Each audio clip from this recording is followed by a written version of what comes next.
ఏపీని knowledge hub గా మాత్రమే తన లక్ష్యమన్నారు ఏపీ సీఎం చంద్రబాబు. ప్రస్తుతం భారత్ ప్రపంచంలోనే బలీయమైన దేశంగా ఎదుగుతోందని చెప్పారు. మోడీ నాయకత్వం దేశానికి భరోసాగా నిలిచిందన్నారు. నవ్యాంధ్రకు పెట్టుబడులు తేవడమే లక్ష్యంగా అమెరికాలో పర్యటిస్తున్న చంద్రబాబు టీం డల్లాస్ కు చేరుకుంది. ఎయిర్పోర్ట్ లో ప్రవాస తెలుగు సంఘాల ఘన స్వాగతం పలికాయి.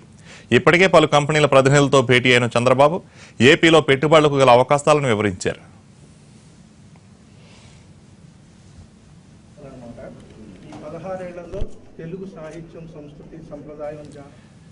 అంతకుముందు సిలికాన్ యూనివర్సిటీని సందర్శించిన చంద్రబాబు తానేమి టెక్కీని కాదని, శాస్త్రవేత్తను అంతకన్నా కాదన్నారు. గతంలోనే ఇక్కడికి వచ్చి ప్రతి ఐటీ ప్రముఖుడిని హైదరాబాద్కు ఆహ్వానించారని గుర్తు చేశారు. ఏపీలో 12 నుంచి 15% వృద్ధిని నమోదు చేయడమే తన లక్ష్యమన్న చంద్రబాబు టెక్నాలజీ సాయంతో అన్ని రంగాల్లో అగ్రస్థానాన్ని అందుకోవాలని భావిస్తున్నట్లు తెలిపారు.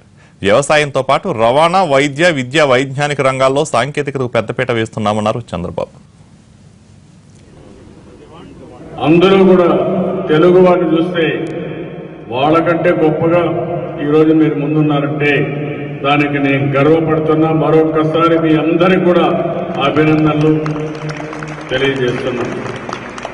అదే సమయంలో నేను కొన్ని విషయాలు కూడా మీకు చెప్పాల్సిన అవసరం ఉంది. మీరంతా క్యారియర్ కోసం ఇక్కడికి వచ్చారు.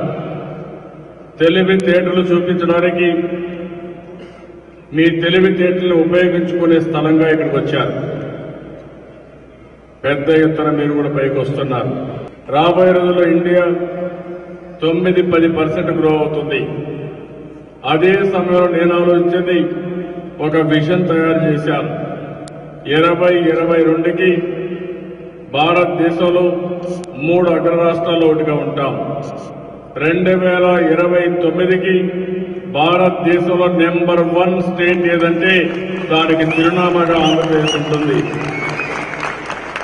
2050కి ప్రపంచంలో ఒక అత్యున్నతమైన స్థానంలో ఉన్న రాష్ట్రం ఉండాలి. ఈ రోజు మీరందరూ కూడా ఆశీర్వదించాల్సిన అవసరం ఉంది, భాగస్వాములు కావాల్సిన అవసరం ఉంది.